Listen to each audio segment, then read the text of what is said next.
আমার as a producer আমার হঠাৎ করে ঘুম থেকে উঠে ডেডিকেশন জেগেছে, আমি একটা দুর্ধর্ষ ছবি বানাবো। বলে গায়ে জড়িয়ে ধরে নিল, না you are doing a good work man, keep it up. বাইরে থেকে ফাইট মাস্টার্স আনছি, যতই আমি বলি সে বম্বের ট্যাগ আছে, তা সাউথের ট্যাগ আছে, আরো খারাপ করবে। আমারও টাকার জন্য করতে হয়েছে, আমারও ইএমআই আছে, আমাকে করতে হয়েছে। সেটা তো আমাদের ব্লকবাস্টার করে চেঁচাতে হচ্ছে। মির্জা চলে এসছে, প্রবলেম সলভ।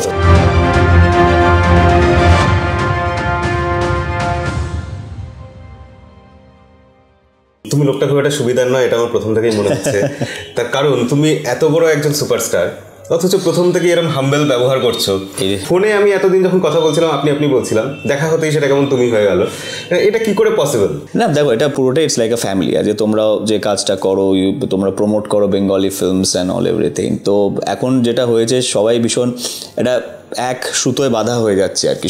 সবাইকে দরকার লাগে, সাপোর্ট দরকার লাগে, এটা খুব ভালো জিনিস, এটা হওয়াটাও তো উচিত। মির্জা আসছে খুব শিগগিরই, আমরা সেই সব ব্যাপারে তো কথা বলবোই। তার আগে আরো আমাদের অনেক ব্যাপারে কৌতূহল আছে, সেগুলো ক্রমশ মেটাবো। প্রথমেই প্রশ্ন হচ্ছে যে এসভিএফ মুভিজ তোমাকে নাকি বিএমডব্লিউ গিফট করেছিল, এরকম আমরা শুনতে পাই চারিদিকে। এই খবরটা কতটা সত্যি? একদম সরাসরি ঘোড়ার মুখের খবর চাই আমরা। না, বিএমডব্লিউ গিফট করেনি। গিফট শব্দটা অন্য জিনিস।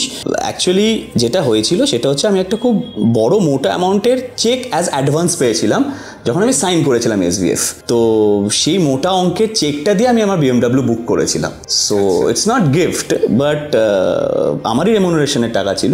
চেকটা এত মোটা কেন যাতে আমি একটা বিএমডব্লিউ বুক করতে পারি, সেইটা শ্রীকান্ত মাহাতা বলেছিল যে আমি চাই না যে আমার ব্যানারে যে হিরো কাজ করবে বা আমার ব্যানারে যে হিরো হবে, সে একটা গাড়ির তেল কি করে ভরবে সেটা নিয়েও টেনশন করবে। তুই ওটাতে যদি টেনশন করিস, তুই অ্যাক্টিংয়ে মন দিবি কখন, তুই করবি কখন?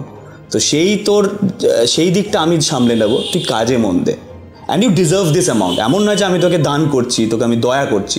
You deserve this amount. চেকের অ্যামাউন্টটা হেভি ছিল এবং তার জন্য আমি অলওয়েজ গ্রেটফুল ওনাদের কাছে। ইটস নট গিফট, বাট হ্যাঁ, ওই অ্যাডভান্স দিয়ে আমি বুক করেছিলাম আমার রেমুনারেশন। হ্যাঁ।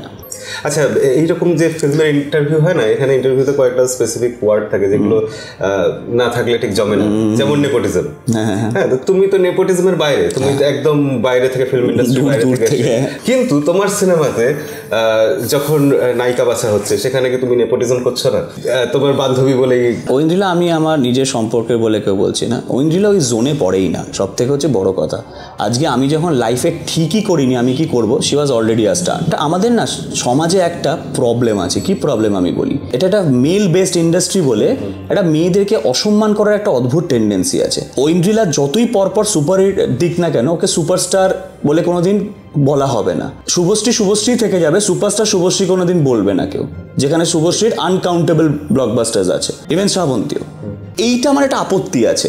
ঐন্দ্রিলার 7 পাকে বাঁধা ব্লকবাস্টার, ঐন্দ্রিলার ফাগুন বউ ব্লকবাস্টার। তখন আমি যখন 7 পাকে বাঁধা অলরেডি ব্লকবাস্টার, আমি একটা বাচ্চা ছেলে, জানি না লাইফে করবোটা কি, কলেজে পড়ছি, এম নেই কোনো, কি করবো, কি মানে কি ভাববো, সিনেমা কি করবো না, আমি তো জানি না আমি লাইফে কি করব। তখনও অলরেডি ঢুকে গেছে কাজে, full fledged as a child artist কাজ করছে। ঠিক আছে, রবি ওঝা সিরিয়াল, ওই তাবর লোকেদের সঙ্গে কাজ করছে। একটা মেন লিড যেই করলো ব্লকবাস্টার, সেকেন্ড মেন লিড করলো একটা সিনেমাতে ব্লকবাস্টার, ম্যাজিক করলো সুপারহিট। এই যদি একটা অন্য কেউ ছেলে হতো বা কিছু হতো, হ্যাঁ ও তো ওই সিরিয়ালটা করেছিল বলে ওকে নেওয়া হয়েছে, এইরকমই একটা দিত।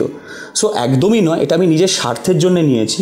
তার কারণ আমি অ্যাজ আ খুব সেলফিশভাবে আমার একজন ভালো অভিনেত্রী দরকার ছিল ফর মাই ফিল্ম। আমি না লজ্জায় বলতে পারি না ঐন্দ্রিলাকে কাস্ট করার কথা। কেন আমার খালি মনে হয় পেছন ফিরেই লোকটা বলবে, এই দাদা পুশ করছে, দাদা নিজের ফ্যামিলি পুশ করছে, দাদা।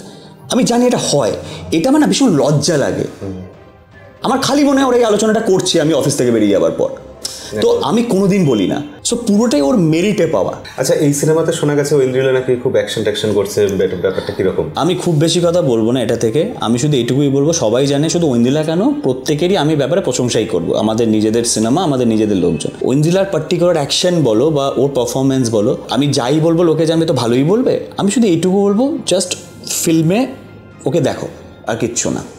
এর বাইরে আমি কিছু বলবো না। আচ্ছা, আমার না এতটা ইন্টারভিউ করে মনে হচ্ছে বঙ্গাই বোধহয় তোমাকে পাল্টে দিয়েছে, মানে কথাটা আসলে এরকম শুনতে লাগলো। আমি বলতে চাইছি যে বহু বিতর্ক হয়েছে তোমাকে নিয়ে, তারপর তোমার মধ্যে কোথাও গিয়ে চেঞ্জ এসছে। আগে যে ছেলে মানুষ এটা দেখা যেত, তুমি যেরকম কথা বলতে, এখন যে অসম্ভব ম্যাচিওর কথা বলছো তুমি। বঙ্গাইয়ের সাথে বিতর্ক হয়েছিল প্রায় 4 বছর হয়ে গেল, কিন্তু এখনো সেটা লোকে রিকল করে, কিন্তু ইদানিং তোমাকে নিয়ে আর বিতর্ক হচ্ছে না, এটা কি হচ্ছে না?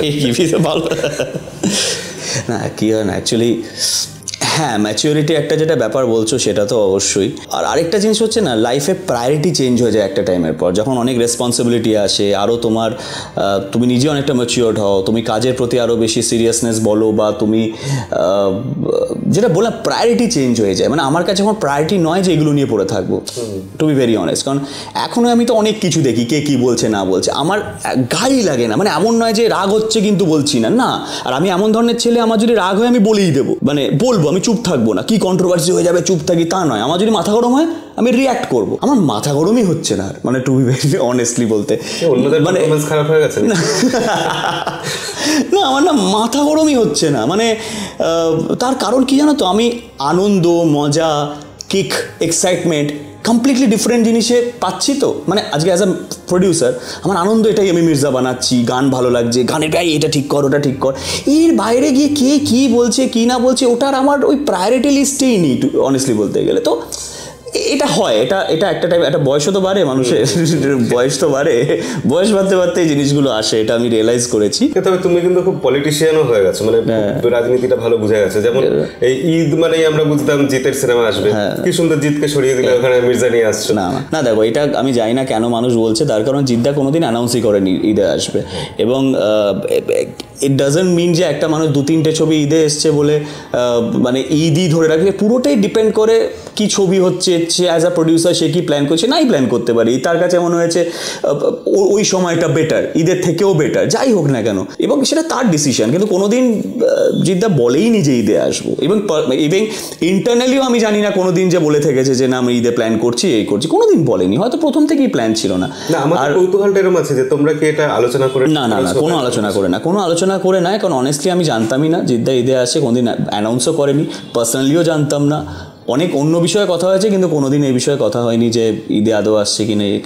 আর আমার ঈদে আসার কারণ, বিকজ আমি সেই জবে থেকে আমার প্রথম মির্জা যখন 2001 বছর 1.5 বছর আগে যখন, তখন থেকে আমার ঈদ কনফার্ম ছিল। সো ওই সময়টা ধরতে চেয়েছিলাম। আর সামহাও সব ছবির একটা করে সময় থাকে, যেমন আমি রক্তবীজের ছবির যদি কথা বলি, সপ্তমী, অষ্টমী, নবমী, দশমী ভাগ, তো ওটা পুজোতেই আসতে হবে। তো মির্জা একটা এমন ধরনের ছবি, মির্জার যে প্রেক্ষাপটের ওপরে ঈদে বেস্ট আর কি ওইটা, তো ওই জন্যই আর কি, আর কিছু না। আর মির্জা যে এত লার্জ স্কেলার হচ্ছে, মাঝে মাঝে গুজব শুনছি যে 1000 জন নাকি ডান্সার নেওয়া হয়েছে, পোস্টারেও দেখতে পাচ্ছি প্রচুর বাচ্চারা আছে। এই ভিশনটা কতটা বড় রেখেছো তুমি, যে এইরকম লেভেলে বাংলাতে ভাবা হচ্ছে? হ্যাঁ, অ্যাটলিস্ট বাংলার মতো করে এইটুকু অ্যাটলিস্ট বড় রেখেছি যে মানুষের যেন কোনো কমপ্লেন না থাকে in terms of making and execution. সেটা প্রেস্টিজের ব্যাপার হয়ে যায়। গল্প খারাপ ভালো হলো, আমার অভিনয় ভালো লাগলো না, সেটা পরের ব্যাপার। অ্যাজ আ প্রডিউসার প্রেস্টিজের ব্যাপার হয়ে যায় যদি বলে চেষ্টা করলে, কিন্তু এক্সিকিউশনটা কি হলো সাধারণত? পয়সা কি ছিল না? পারোনি ওই জন্য না, পয়সা ছিল না, তো করতে কেন গেলে? অন্য কিছু করতে পারতে, সেটা ভালো হতো। যখন এই ধরনের ছবিতে ঝাঁপিয়েছি, এক্সিকিউশন আর মেকিংয়ে যেন কোনো খামতি না থাকে, এইটুকু নজরে রেখেছি। তুমি হঠাৎ একটা এত বড় রিস্ক নিলে কেন? মির্জার মতো সিনেমা, যেখানে মাস কমার্শিয়াল সিনেমা আজকাল হয়ই না। দেখো, হয় না, এই না হওয়ার অনেকে অনেক রকম কারণ দেয়, কিন্তু আমার সবসময় এটা বিলিভ করি যে যখন একটা ভালো ছবি হবে, ভালোভাবে বানানো হবে, অনেস্টির সাথে বানানো হবে, ডেডিকেশনের সাথে বানানো হবে, প্যাশনের সাথে বানানো হবে, দর্শকের তো আমাদের সাথে কোনো গ্রাজ নেই। তারা ভালো কন্টেন্ট, ভালো জিনিস পেলে কেন দেখবে না? তো সেই জায়গা থেকে ওই বিশ্বাসটা, কনসিস্টেন্সি না হলে তো বিশ্বাসটা মানুষের আস্তে আস্তে হারাতে থাকে। এবং এই ধরনের সিনেমা বানাতে একটা খুব বড় চ্যালেঞ্জ থাকে, অ্যাপার্ট ফ্রম ক্রিয়েটিভ থটস, এক্সিকিউশনের জন্যেও যে kind of money time spend করতে হবে, সেই মার্কেটটা অনেকটাই ডাউনের দিকে চলে গেছে আমাদের বাংলায়। তাই জন্যে এই ধরনের ছবি বানাতে গেলেই সেটা রিস্ক জোনে চলে আসে, সেটা কোনোদিন সেফ জোনে থাকে না। এবার সেই রিস্ক জোনটাতে পা কি রাখবো না, এটা একটা থটস। আমার খাওয়া দাওয়া, মরা বাঁচা সবই এইখানে, তাহলে আমি কোথায় রিস্কটা লাইফে নিলেও আমি নেবোটা কোথায়? আমার এটাই তো সব কিছু, অন্য কিছু এমন কিছু আমি ট্যালেন্টেড নই, অন্য কিছু পারিও না যে আমি এটা ছেড়ে দিয়ে অন্য কোথাও যাবো। সো আমার যদি গ্রো করতে হয়, আমার যদি আরও ইমপ্রুভ করতে, আমাকে এইখানেই থেকে করতে হবে। সো আবার কবে, মানে জিনিসটা তো গ্রাফটা ডাউনের দিকেই যাচ্ছে, মানে কোনোদিন তো আপ হতে খুবই কম দেখতে পাচ্ছি সেই অর্থে। তাহলে কবে সেটা হবে? এবং কাউকে কিছু বলতে গেলেই তারা একটা সাজেশন দেয় যে তারা সব থেকে আগে ডিমোরালাইজটা বেশি করে, এবং ইটস মানে আমি তাদের ফল্ট বলবো না, মেবি তারা ওয়েল উইশার অবশ্যই, যে তারাও বলছে যে দেখ এটা যে করবি তুই, দেখ না তোকে পুরো স্ট্যাটিস্টিক্স যদি বুঝিয়ে দিই, এই তো রিটার্ন, এই তো আবার কি। কিন্তু আজকে কন্নড় ফিল্ম আমাদের থেকে পেছনে ছিল, আরও অনেক ইন্ডাস্ট্রি যারা আজকে 200 crore বিজনেস করছে, তারা আমাদের থেকে এক সময় কিছু বছর আগে অবধিও ওভারঅল বক্স অফিসের তুলনায় আমাদের থেকে পেছনে ছিল, আজ তারা সবাই এগিয়ে গেছে। তো কোথাও না কোথাও রিস্ক না নিলে কোনো দিন হবে না। আর মার্কেট সাইজ, আমরা যেমন কাজ করবো মার্কেট সাইজ ওরকম হবে। মার্কেট সাইজ যে জীবনে কোনোদিন বাড়বে না এটা তো কোনো দিন হয় না, বাড়ানোর মতো ছবি করতে হবে, নাহলে একটা কান্টারার মতো 16-20 কোটি টাকার ছবি কোনোদিন 300 crore করতো না। তো কিছুই না, আমাদের ওই ভাবনা চিন্তাটাকে আগে দূরে সরাতে হবে। সেটা তো ঠিকই, কিন্তু তবুও এটা অনেক সেফ ছিল না যে একটু বাংলা সিরিয়ালের মতো একটা লো বাজেটের সিনেমা বানালাম, আমি বেশ ভালো একটা এটা প্রমাণ করে দিলাম, সেটা হলে তো অনেক সেফ খেলা যেত। না দেখো, সেই ধরনের ছবি করবো না তা তো নয়, আমার কোনো জনরের ছবিতে আমার বিতৃষ্ণা বা আমার ওরকম নেই, আমার যে না এটা আমি করি না, এটা পছন্দ করি না। আমি ভালো সিনেমা হলেই পছন্দ করি, আমার খুব ভালো লাগে। দেখো এই ধরনের ছবির না অনেক কিছু ডিপেন্ড করে। আমি বলবো যে these are future, present future সবই এইগুলো, এই ধরনের কমার্শিয়াল মাস অডিয়েন্সকে যারা কেটার করতে পারবে তারা রাজা। দেখো স্টারডম কাকে বলে, আমরা নিজেরাই যখন হল ভিজিট করতে যাই না, জামা কাপড় ধরে ছিঁড়ে দেওয়ার মতো জোগাড়, কিন্তু যখনই সাউথ সিটি বা কোথাও যায়, স্যার আমি লাস্ট ফিল্মটা আপনার দেখেছি, it's good, it's very nice, keep it up, বলে এরকম করে চলে যায়।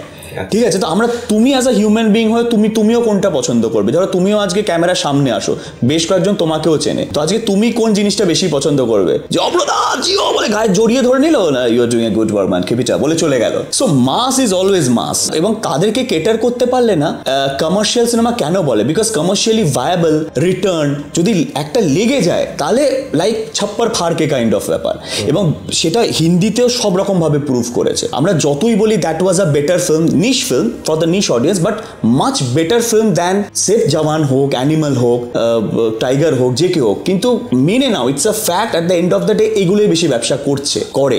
সো ঠিক করে বানালে মানুষ হুড়মুড়িয়ে একটা মাসি এন্টারটেনমেন্ট ফিল্মই প্রেফার করে অল দ্য টাইম।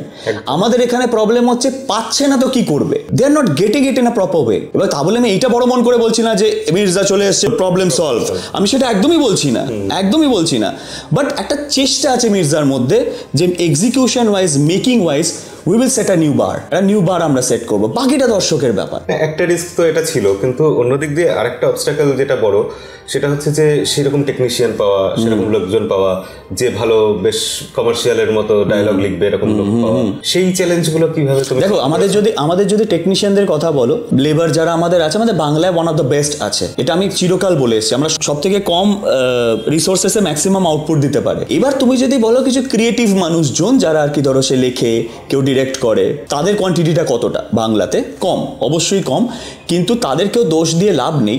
তাদেরকে আমরা কতই বা টাকা দিতে পারছি বা সময় দিতে পারছি।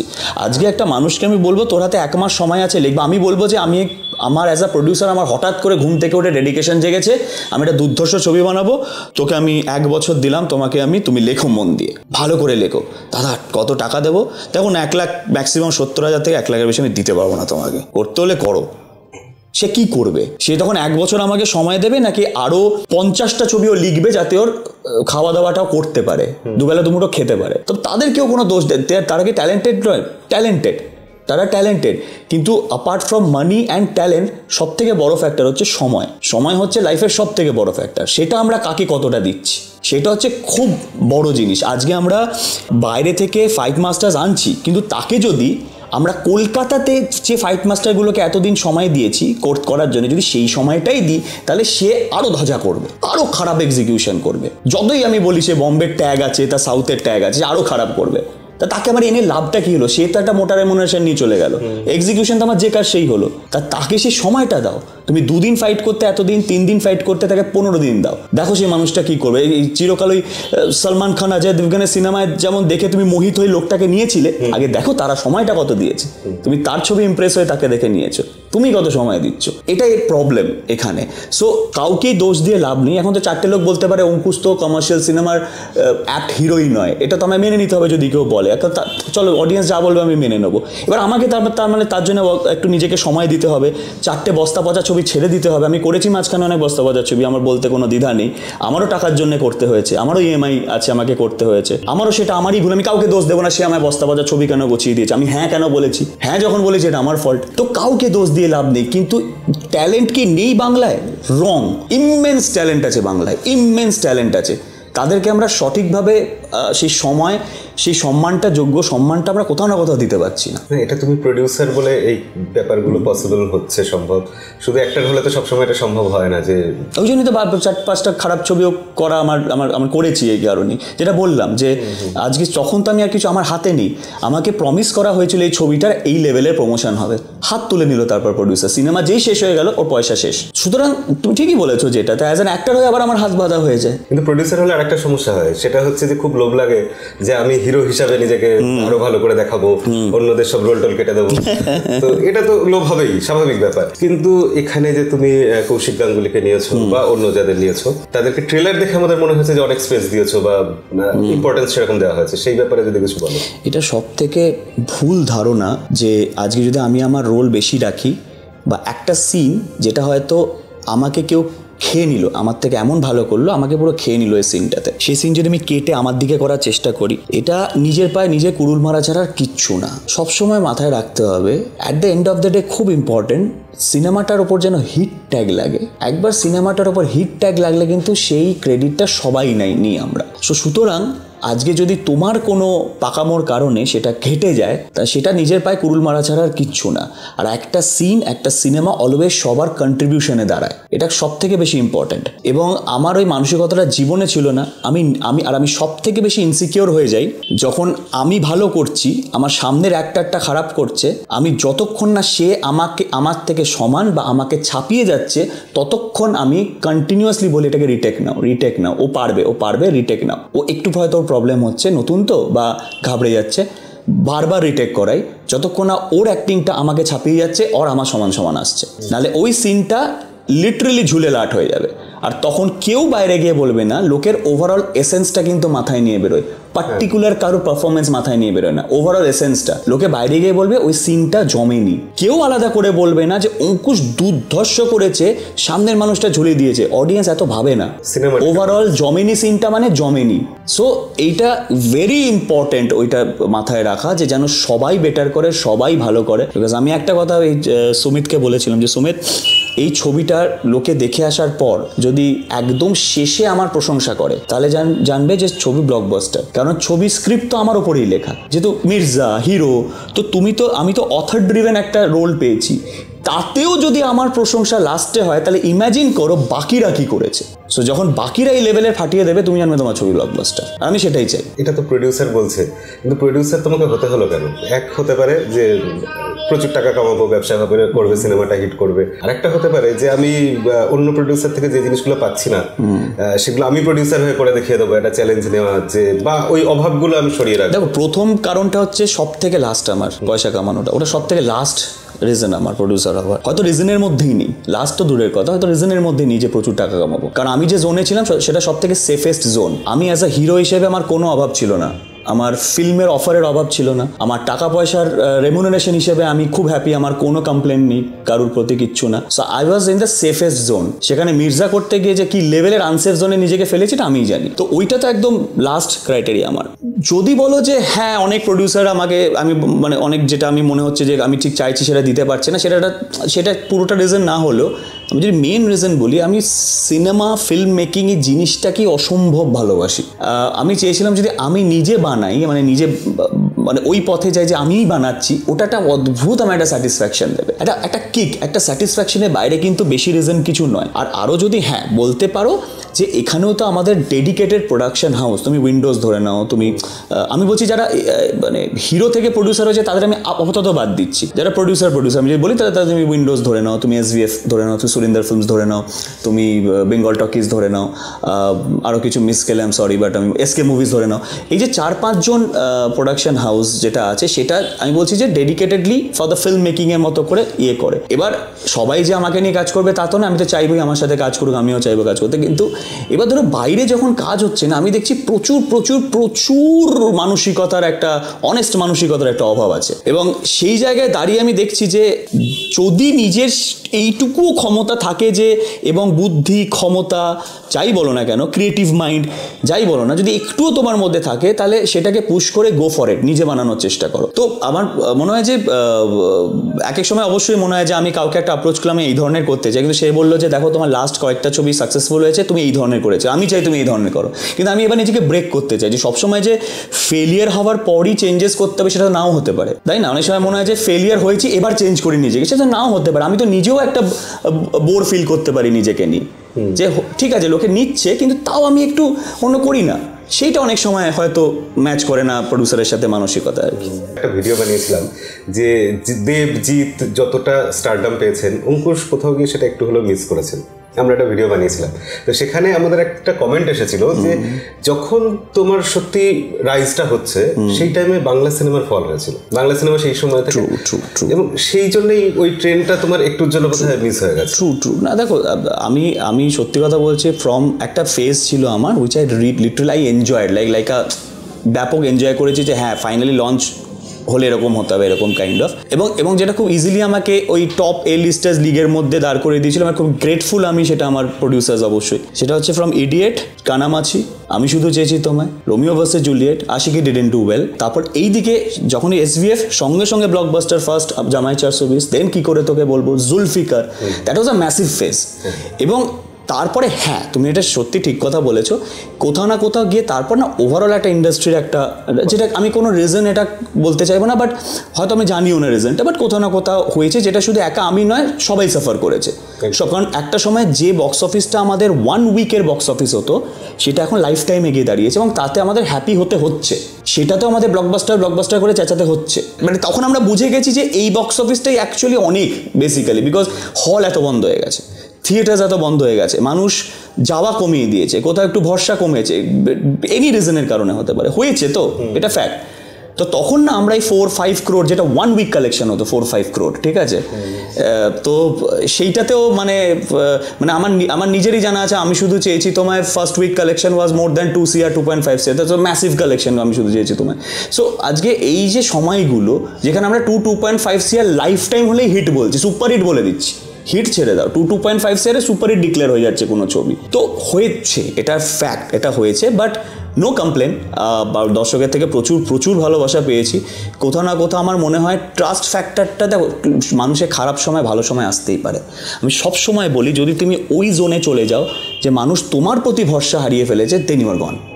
তোমার ফিল্মের প্রতি, তোমার ফিল্ম খারাপ লাগতেই পারে, তোমার সময় খারাপ যেতেই পারে, কিন্তু যদি মানুষ তোমার প্রতি ভরসা হারিয়ে ফেলে, ইউ আর গন। মানে এইটা আমি কোনোদিন চাইনি, যেটা আমার ক্ষেত্রে কোনোদিন হয়নি, মানুষ আমার প্রতি কোনোদিন ভরসা হারায়নি, তাই জন্যই আজও আমি সিনেমা করে যাচ্ছি, আজও মির্জাকে নিয়ে মানুষের এত ক্রেজ, এত excitement, the only reason is that. আচ্ছা, মির্জা আসবে, সেই ব্যাপারে তোমার দর্শকদের কাছে কি কিছু মেসেজ আছে, বা তুমি কি বলতে চাও প্রডিউসার হিসেবে, তোমার কি মেসেজ থাকবে? বাবা হ্যাঁ, এতদিন হিরো হিসেবে বলে এসেছি, যে প্রডিউসার হিসেবে তো প্রচুর আবদার থাকবে, সেটা অবশ্যই বলবো, কিন্তু কোনোদিন এই আবদারটা করি না যে দেখতে যাও, তখন এটা বলে লাভ হয় না। যাদের যদি ট্রেলার ভালো লাগে তারা যাবে, না ভালো লাগলে যাবে না, ফার্স্ট ইমপ্রেশনটাই ম্যাটার করে।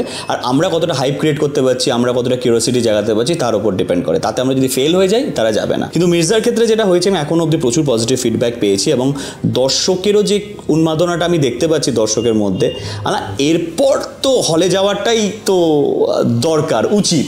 এরপর এটা করো না যে না আগে হিন্দি ছবি প্রেফারেন্স দিলাম, তারপর বাংলা প্রেফারেন্স দিলাম বা ওটিটিতে দেখে নিলাম এই ওই, এটা করো না, তাহলে আর কোনোদিনই হয়তো কেউ সাহস করে এগোতে চাইবে না এই ধরনের ছবিতে। কারণ মির্জা আমরা অল আউট গিয়ে বানিয়েছি, আর মির্জা অ্যাজ মেকিং আর এক্সিকিউশন ওয়াইজ আমি এটা খুব গর্ব করে বলতে পারি, মেকিং আর এক্সিকিউশন ওয়াইজ, বিকজ এটা আমার টিমের অ্যাচিভমেন্ট বলে আমি বলছি, নালে বলতাম না, আমার একার ক্রেডিট হলে আমি বলতাম না কথাটা। এই ছবিটা মির্জা আর বাংলা সিনেমার মধ্যে ওয়ান অফ দ্য বেস্ট হয়েছে এক্সিকিউশন মেকিং ওয়াইজ, সেই জায়গায় নেই।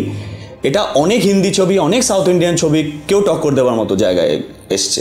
তো আমি সেই জন্য বলবো এটা আমাদের একটা পুরো টিম এটা এই প্রচেষ্টা করেছে। তো প্লিজ সেটার একটু যোগ্য সম্মান দিও তোমরা, অ্যাটলিস্ট ইনিশিয়াল গিয়ে ছবিটাকে। এবার ছবি খারাপ লাগলে আমার কিছু বলার নেই, কিন্তু অ্যাটলিস্ট প্লিজ গিয়ে দেখো। সেক্ষেত্রে মির্জা যদি হিট হয়, সুপারহিট হবে আমরা ধরে নিচ্ছি, তো সেক্ষেত্রে প্রডিউসারের কাছে আমাদের একটা আবদার আছে যে এর আগে না আমরা জুলফিকার সিনেমাটাতে একটা মাল্টি স্টার কাজ দেখেছিলাম, বিশাল বড় ব্যাপার স্যাপার, সেগুলো বাংলাতে আর আজকাল খুব একটা তো দেখা যাচ্ছে না। তো এই সিনেমাটা যদি সুপারহিট হয় তাহলে তোমাকে কিন্তু ভবিষ্যতে একটা ওরকম সিনেমা নিয়ে আসতে হবে যে তোমরা সব বড় সুপারস্টাররা একসাথে থাকবে। হ্যাঁ সেটা অবশ্যই, সেটা তো একটা তো এতে, কিন্তু বারবার একটা কথা আমি বলছি, এটা কিন্তু সলিউশন নয়। বিকজ অনেকে বলে যে সবাই একসাথে এলে ইন্ডাস্ট্রি গ্রো করবে, একসাথে বিহাইন্ড দ্য ক্যামেরা একসাথে এলে অবশ্যই গ্রো করবে। সেখানে যদি কেউ কাঠি করে, কেউ জিনিসটাকে পা ধরে নামানোর চেষ্টা করে, তখন মুশকিল। একসাথে আসাটা, ক্যামেরার পেছনে হওয়াটা বেশি জরুরি ক্যামেরার সামনের থেকেও, কারণ ওই একটা সিনেমাই ওয়ার্ক করবে, তারপর এটা তো ইম্পসিবল ব্যাপার যে জিনিসটা খুব র্যান্ডামলি এটা কন্টিনিউ হবে। 3-4 জন বড় হিরো একসাথে, এটা কোনো দিন হয় না, খুব রেয়ার হয়, মানে ঘন ঘন এটা আমরা করতে পারবো না। তো এই একটা ছবি চলবে, তারপর ইন্ডাস্ট্রিটাকে গ্রো করতে হবে।